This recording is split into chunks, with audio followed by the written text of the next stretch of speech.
wabarakatuh. Salam semuanya. Halo. Perkenalkan, kami dari mahasiswa Universitas Tanjung Pura, Fakultas Keguruan dan Ilmu Pendidikan, Program Studi Pendidikan Matematika, semester 2, kelas B1 yang terdiri dari Saya sendiri Nikodemus Misel dengan NIM F1042.31018. saya Nadiana dengan NIM F10422310008. saya Sylvia Nisa dengan NIM F1042231002. Dan saya Kartika Sari dengan NIM F10422310013. Jadi kami ingin membuat tugas proyek mencari titik tembus pada mata kuliah Geometri Analitik Ruang yang diapu oleh Bapak Dr. Bistari, MPD.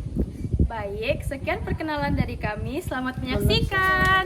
Nah, sebelum kita menentukan titik tembus, kita memerlukan bahan-bahan dan medianya terlebih dahulu. Media yang pertama, pasti kita membutuhkan ruang dimensi 3. Nah, bahan yang pertama ada meteran, double tip, isolasi bening, gunting, spidol, bandul, 2 batang aluminium yang kita ukur dengan ukuran yang berbeda. Dan ini ada tali atau benang yang untuk mengukur. Jadi itu tadi bahan dan media yang kita gunakan untuk mengukur titik tembus pada bidang dimensi 3.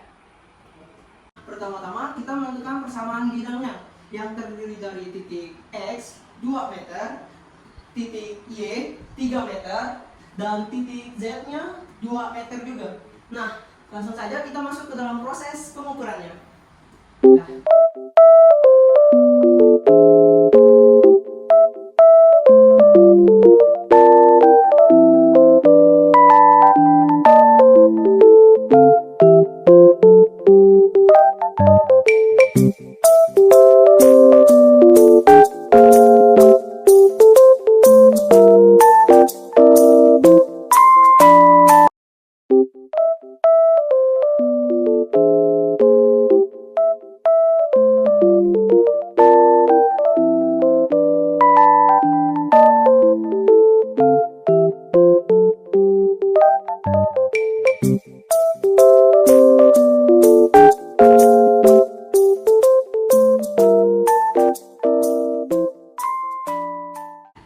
Nah, dengan adanya 2 batang aluminium ini, kita dapat menentukan antara titik A dan titik B yang sembarang jaraknya.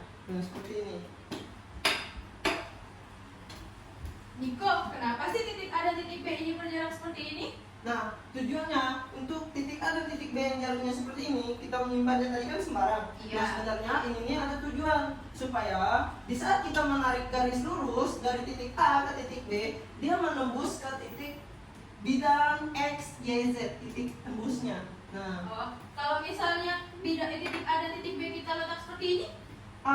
mungkin saja bisa, karena kalau kemungkinan dia bakal ada 2 kemungkinan. Dia menembus ke bidang X, Y, Z atau di luar bidang X, Y, Z. Nah, Oh, seperti itu. Kalau ini kan jauh kan, Niko? Kalau kita bentuk seperti ini, boleh tidak? ini nih sebenarnya dia tidak boleh. Kalau yang mana sih yang boleh itu sebenarnya? Jadi gini, yang boleh itu kita menarik titiknya itu di saat dia menembus ke bidang X, Y, Z. Nah, kecuali, ini kan udah jelas nih. Iya. Kalau kita ambil garis lurusnya, dia itu menembus di atas, di Oke. bukan bidang X, Y, Z. Nah, jadi itu tidak dapat digunakan. Nah, kenapa tadi itu saya letaknya di sini supaya di saat kita menarik garis lurus antara A ke B itu dia menembusnya di sini. Oh, baik. Terima kasih, Niko. Oke, sama-sama. Jadi seperti ini yang maksud dari saya menarik garis lurus dari A, B, terus dia menembus masih ke bidang X dan Y dan Z. Oh, jadi kalau misalnya tadi aku kan nanya segini, jadinya gimana dong? Nah, kalau kayak gini, kita itu ngambil dari garis lurusnya lagi. Nah, jadi dia dari bawah, nembusnya itu ke atas. Oh, jadi dia tidak menembus titik Z ya? Iya, bukan tidak menembus titik Z, tapi tidak menembus ke bidang X, Y, Z. Oh, Nah, jadi begitu. itu tidak boleh digunakan. Maksudnya Ya, karena tujuan kita awalnya tadi kan mencari titik tembus pada bidang X. Y, Z. Nah, Oke. oke. Terima kasih. Oke, nah seperti yang saya katakan tadi, saya kan ini dari kita narik garis dari titik A dan titik B, dia menembus ke bidang X, Y, Z. Nah, Ya, gimana sih cara betul. kita menentukan bidang titik dari bidang X, Y, Z-nya tuh titik tembusnya? Nah, jadi gini, coba tolong kamu simpan di situ. Nah, saya simpan tali di titik X. Nah, titik X, titik Y tarik sampai menyentuh ke garis lurus. Tunggu. Lagi sampai dia tarik sampai tembus. Nah, itu kan sudah tembus. Lagi. Nah, coba ditandain dulu. Titik dekat bawah.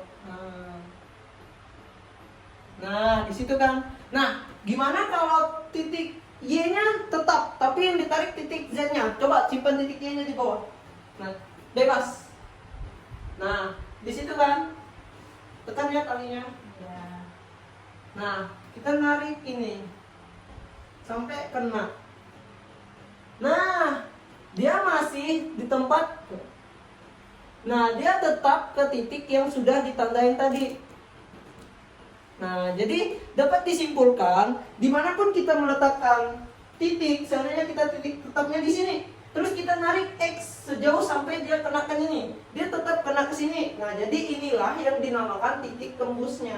Oke. Oke. Terima kasih Niko. Iya. Jadi seperti itulah cara kita mencari titik tembus di ruang dimensi 3. Kesimpulannya, jika kita tahan sebuah titik di titik X dan kita tarik garis lurus ke titik Y dan kita gerakan titik Y sampai mengenai garis lurus AB, mereka akan bertemu di titik tumpu atau titik tembus yang ini. Begitu pula jika kita gerakan atau kita tahan titik Y dan kita gerakan titik di X, dia akan bertemu atau menembus titik yang sebelah sini juga. Itulah yang disebut dengan titik tembus. Nah, begitulah cara kita mencari titik tembus di ruang dimensi 3 secara empiris. Sekian dari kami, kurang dan lebihnya kami mohon maaf. Assalamualaikum warahmatullahi wabarakatuh. Salam.